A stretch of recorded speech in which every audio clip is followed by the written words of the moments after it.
Hello दोस्तों, नमस्ते। कैसे हैं आप लोग? आशा करती हूँ आप स्वस्थ होंगे, मस्त होंगे। तो स्वागत है आपका हमारे चैनल प्रगति एनसीईआरटी ट्यूटोरियल में।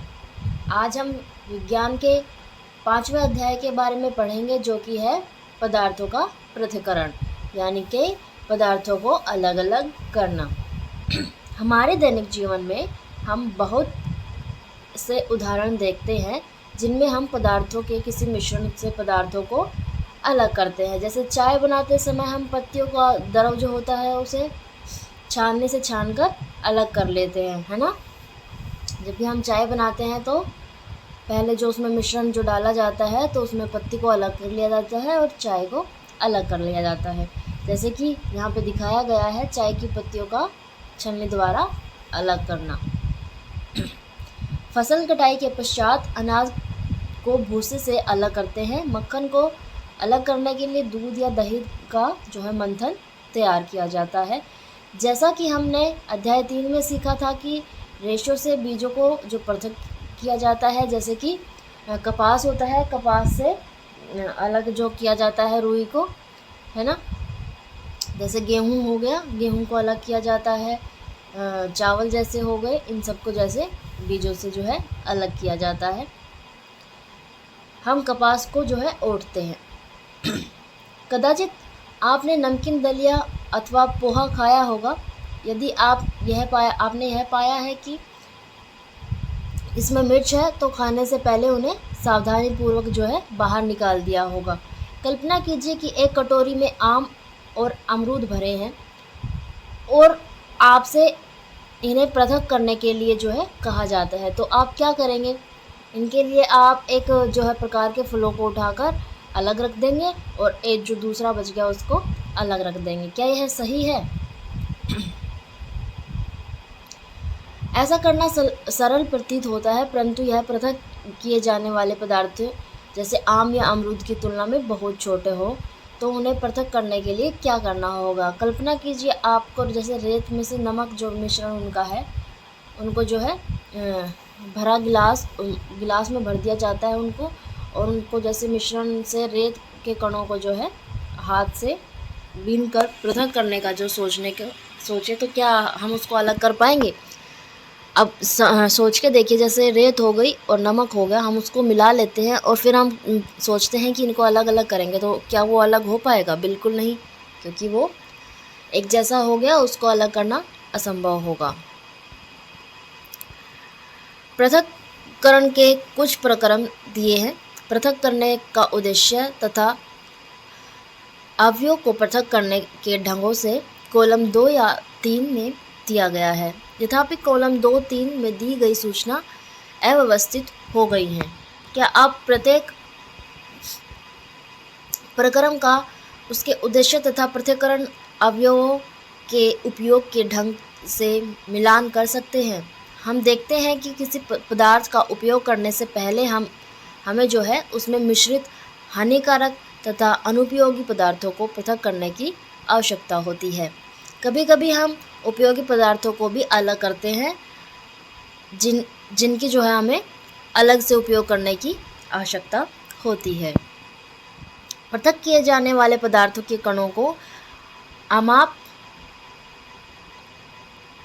अथवा द्रव्य भिन्न हो सकते हैं। ये पदार्थों की 3 अवस्थाओं जैसे ठोस, द्रव और गैस में से कोई भी हो सकती है।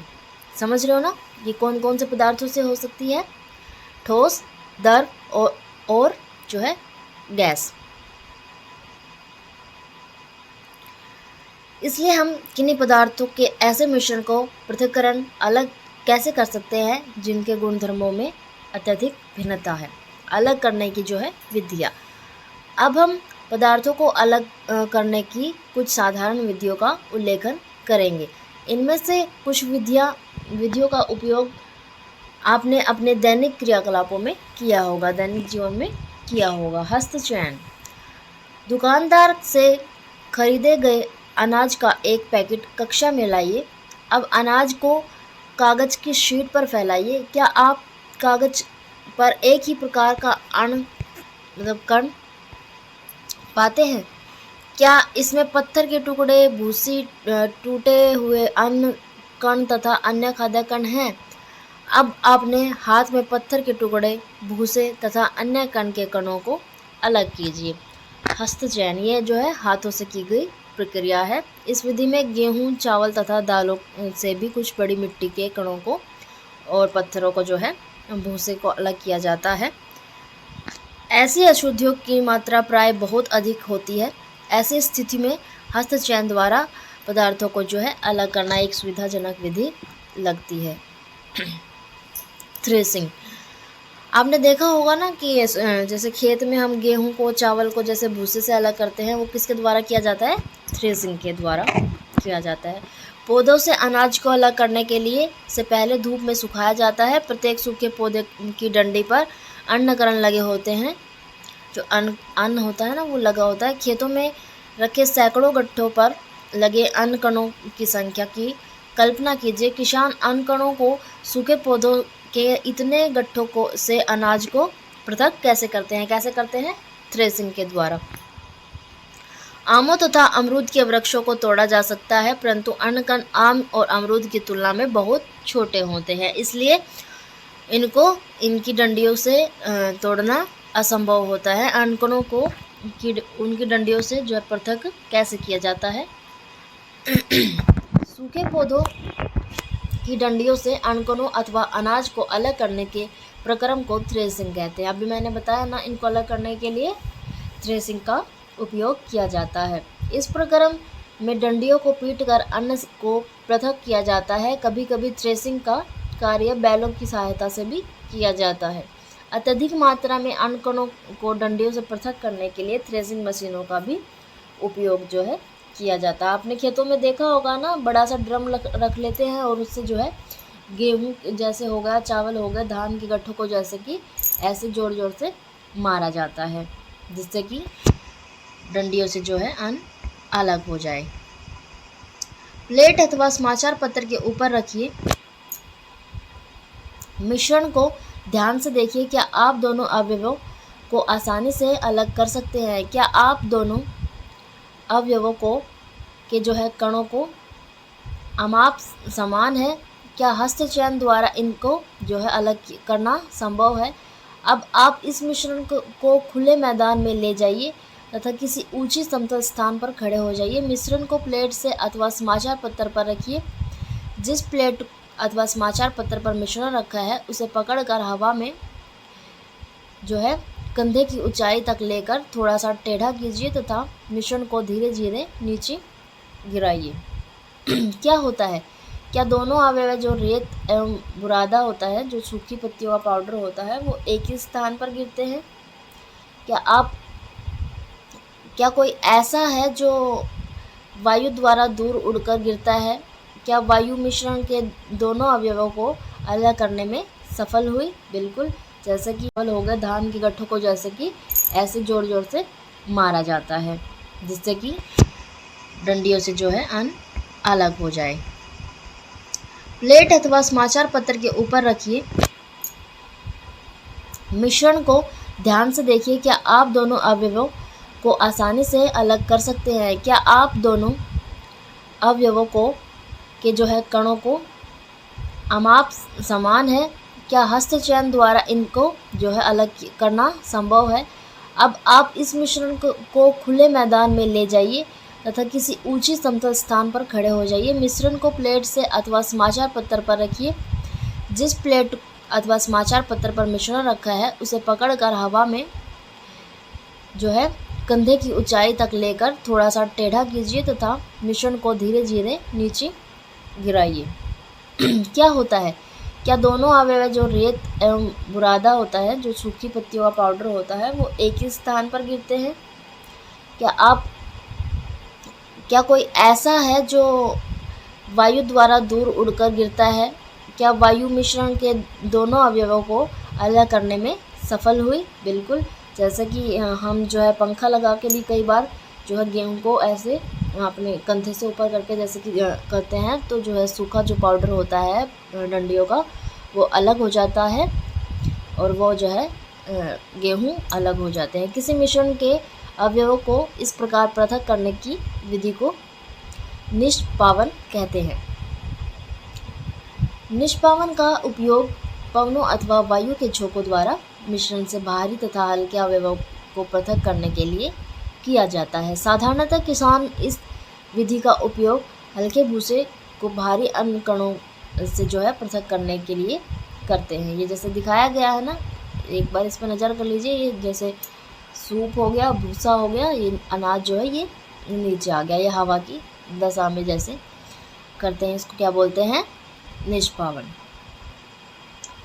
भूसे को हल्के कण पवन के साथ उड़ाकर दूर एकत्र हो जाते हैं, जबकि भारी अन्न कण पृथक होकर निष्पावन प्लेटफॉर्म के निकट जो है एक ढेर बना लेते हैं। अलग हुए भूसे को पशुओं के चारे सहित अन्य कई प्रयोजनों को जो है इसमें प्रयोग में लाया जा सकता है। चालन। नेक्स्ट टॉपिक है, कभी कभी हमें आटे से व्यंजन बनाने की इच्छा होती है। हमें इसके उपस्थित चोकर तथा अन्य अशुद्धियों को पृथक करने की आवश्यकता होती है। तब हम क्या करते हैं? इसके लिए हम छालनी का उपयोग जो है करते हैं तथा उसमें आटा डालते हैं। आटे के छोटे कण जो है छालनी के छिद्रों द्वारा निकल जाते हैं, जबकि अशुद्धियाँ जो है वो छालनी में रह जाती है। प्राय आटे को मिल में गेहूं को जो है पीसने से पहले पत्थरों तथा भूसी जैसी अशुद्धियों को हटाया जाता है। साधारणतः गेहूं की बोरी को एक तिरछी चालनी पर डाला जाता है। चालन द्वारा पत्थर, डंडियों तथा भूसों को निष्पावन तथा थ्रेसिंग के बाद गेहूं में जो रह जाते हैं उनको दूर किया जाता है। आपने इसी प्रकार के बड़े बड़े जो है चालकों को भवन निर्माण वाले स्थानों पर जैसे रेत के कक्कड़ तथा पत्थर पृथक करने के लिए उपयोग में लाते हैं, देखा होगा। जैसे कक्षा में एक छालनी तथा थोड़ा सा आटा घर से लाइए। चालन द्वारा आटे की अशुद्धियों को पृथक कीजिए। अब चाक का पाउडर बनाइए तथा उसको आटे में मिलाइए। इस मिश्रण को चालन कीजिए। क्या हम चालन द्वारा चाक पाउडर को तथा आटे को पृथक कर सकते हैं? क्या कर सकते हैं बताना एक बार? बिल्कुल भी नहीं, क्योंकि चाक और जो है आटे का आटा जो होता है वो मिक्स हो जाते हैं, वो अलग नहीं हो पाएंगे। चालन विधि का उपयोग मिश्रण में ऐसे जो है दो अवयव जिनकी अमापों में अंतर हो उनको जो है पृथक किया जाता है। अवसादन, निस्तारण तथा निसंदेहन। कभी कभी मिश्रण के अवयवों को निष्पावन अथवा हस्तचयन द्वारा पृथक करना संभव नहीं हो पाता। उदाहरण के लिए चावल तथा दाल में धूल मिट्टी जैसे हल्के कण हो सकते हैं। चावल तथा दालों को पकाने से पहले इस प्रकार अशुद्धियों को कैसे पृथक करते हैं? प्राय पकाने से पहले चावल या दालों को पानी में अच्छी तरह से धोया जाता है। जब आप चावल या दाल के जल डालते हैं तब उन पर चिपकी हुई जो अशुद्धियाँ जैसे धूल के कण पृथक हो जाते हैं। ये अशुद्धियाँ जल में चली जाती हैं। अब सोचिए, बर्तन में की तली में कौन डूबेगा, चावल या धूल? क्यों? क्या आपने देखा कि बर्तन में थोड़ा सा टेढ़ा करके अगर हम जल को बाहर जैसे गिराया जाता तो मिश्रण में जल मिलाने पर बाहरी अवयव को जो है नीचे तली में बैठ जाने का प्रक्रम को अवसादन जो है कहते हैं। अवसादित मिश्रण को बिना हिलाए जल को मिट्टी सहित उड़ेलने की प्रक्रिया को क्या कहते हैं? निस्तारण कहते हैं। आइए हम ऐसे अन्य मिश्रणों को पता लगाते हैं जिनमें अवयवों को अवसादन तथा निस्तारण विधि द्वारा पृथक किया जाता है। यही सिद्धांत ऐसे द्रवों के मिश्रण को पृथक करने में भी उपयोग में लाया जाता है जो आपस में मिश्रित नहीं होते। उदाहरण के लिए तेल तथा जल को उनके मिश्रण से इसी विधि द्वारा पृथक किया जाता है। यदि द्रव के ऐसे मिश्रणों को कुछ समय के लिए रख दिया जाए तो जो है वो दो पृथक जो है अलग अलग परतों में हो जाते हैं। जैसे हमने पानी और तेल को रखा तो तेल जो है हमारा ऊपर रह जाता है और पानी जो हमारा नीचे हो जाता है। इसके बाद जो अवयव ऊपरी परत बनाता है उसे निस्तारण द्वारा पृथक कर सकते हैं। आइए फिर से ठोस एवं द्रव के किसी मिश्रण पर विचार करते हैं। चाय तैयार करने के बाद आप चाय की पत्ती को जो पृथक करने के लिए क्या करते हैं? अक्सर आप छालनी का उपयोग करते हैं। आइए निस्तारण विधि का उपयोग करके देखें। इसके द्वारा कुछ सहायता मिलती है, परंतु क्या आप जो है चाय की कुछ पत्तियां अब भी मिलती है? बिल्कुल बिना छाने तो रह ही जाती है ना चाय की पत्ती। अब चाय को एक छलनी में डालकर देखिएगा, क्या चाय की सारी पत्तियां छलनी में रह जाती हैं? इस प्रक्रम को निसंदेह फिल्टर करना कहते हैं। अब सोचिए, तैयार चाय में चाय की पत्तियों को जो पृथक करने को निस्तारण और निसंदन जो है में से कौन सी विधि अच्छी है? निसंदन ऑब्वियसली ये अच्छी रहेगी निस्तारण से, क्योंकि वो अच्छी तरह से जो है फिल्टर हो जाती है।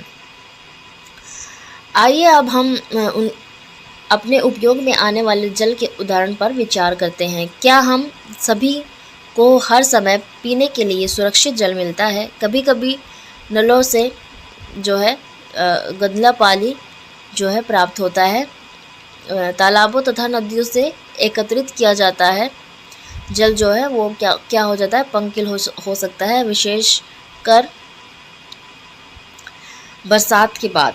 आइए अब हम यह देखते हैं कि क्या पृथक्करण की कुछ